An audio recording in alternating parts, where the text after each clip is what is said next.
মুরগি প্রতিদিন ডিম পাড়তো আর মালিক বিক্রি করে দিত। মালিক বলল, দেশের স্বার্থে তোমার ডিমের ভীষণ প্রয়োজন, তোমাকে সোনার ঘর বানিয়ে দেওয়া হবে, তুমি লাগাতার ডিম পেড়ে যাও। এতদিন শুধু ডিম পেড়ে গেলে, বলো কি পেয়েছো বিনিময়ে? সব মনিব তোমাকে ঠকিয়ে গেছে, বিশ্বাস করো আমিই বানিয়ে দেব তোমার সোনার ঘর। মুরগি খুশি হয়ে গেল। দেশভক্তি বলে কথা, দেশের প্রয়োজনে কাজে লাগা ভীষণ সৌভাগ্যের ব্যাপার। পরের দিন থেকে মুরগি দুটো করে ডিম দিতে লাগলো। দেশের জন্য এইটুকু ত্যাগ স্বীকার করতেই হবে। মালিক খুশি হয়ে গেল, ইনকাম ডবল। বেশি লাভের লোভে মালিক মুরগির খাদ্যের পরিমাণ কম করে দিল। মুরগি অবাক হয়ে মালিককে জিজ্ঞেস করলো, আজকে আমার খাবার কমিয়ে দেওয়া হলো কেন? কোনো সমস্যা আছে নাকি?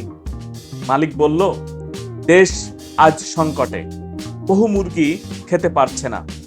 আমাদের লক্ষ্য হলো প্রত্যেক মুরগির মুখে আহার তুলে দেওয়া। যতদিন না সব মুরগি খেতে পারছে, একটু কম খেয়েই তোমাকে থাকতে হবে। দেশের জন্যে, দেশকে ভালোবাসার জন্যে এইটুকু ত্যাগ স্বীকার করতেই হবে। মুরগি খুশি হয়ে গেল। দেশভক্তি বলে কথা, কোনো আপোষ চলবে না। আধ পেটা খেয়ে মুরগি ডিম দিতে লাগলো। এদিকে মালিক ডিম বিক্রির মুনাফা নিয়ে নিজের অট্টালিকা বানিয়ে নিল। মুরগির সোনার ঘর তো দূরের কথা, যে ঘরটা ছিল সেটাও মেরামত করা হলো না। মালিক তখন মুনাফার নেশায় বোধ। বর্ষাকাল এসে গেছে, মুরগির ঘর জলে ভেজা ছাড়া কোনো উপায় ছিল না। তবুও অসুবিধা নেই, দেশভক্তি বলে কথা। এভাবে আধ পেটা খেয়ে ডবল ডিম দিয়ে জলে ভিজে একদিন মুরগি জ্বরে পড়ে গেল। মালিককে বলল, আমার পরিশ্রম ডবল করিয়ে দেওয়া হলো, খাদ্য অর্ধেক করিয়ে দেওয়া হলো, সোনার ঘর বানিয়ে দেওয়ার কথা ছিল সেটাও দেওয়া হলো না।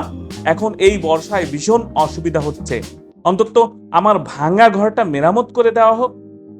মালিক সহানুভূতির সুরে বলল, জানো, এই দেশে বহু মুরগি রয়েছে যাদের মাথায় ছাদটুকু নেই। কত মুরগি সারা রাত অসহায়ের মতো ফুটপাতে ঘুমিয়ে পড়ে। সারা রাত কত মুরগি বহু কষ্টে কাটিয়ে থাকে। তোমরা শুধু নিজের চিন্তা, একটু দেশের কথা ভাবলে না? মুরগি চুপ করে গেল। দেশভক্তি বলে কথা। লাগাতার অমানবিক পরিশ্রম, অপুষ্টি এবং জ্বরের কারণে মুরগি দুর্বল হয়ে পড়ল। মুরগির মনে বিদ্রোহ দেখা দিল। মাঝে মাঝে ভাবতো মালিকের কাছে জবাব চাইতে হবে। ডিম বিক্রি করে এত মুনাফা করলেন, আপনি দামি কাপড় পরলেন, দামি খাবার খেলেন, এদিক সেদিক ভ্রমণ করলেন, আমাদের না হলো সোনার ঘর, না পেলাম পর্যাপ্ত আহার। কিন্তু ততদিনে মুরগি মালিকের অন্ধভক্ত হয়ে গেছে, প্রশ্ন করার সাহসটুকু হারিয়ে ফেলেছে। অন্য কোনো মুরগি প্রশ্ন তুললেই তাকে দেশদ্রোহী বলে দেওয়া হয়েছে। মুরগির ডিম পড়ার শক্তি নেই। মালিক এসে বলল, মেরে পেয়ারে মুরগি, দেশ এখন বলিদান চাইছে।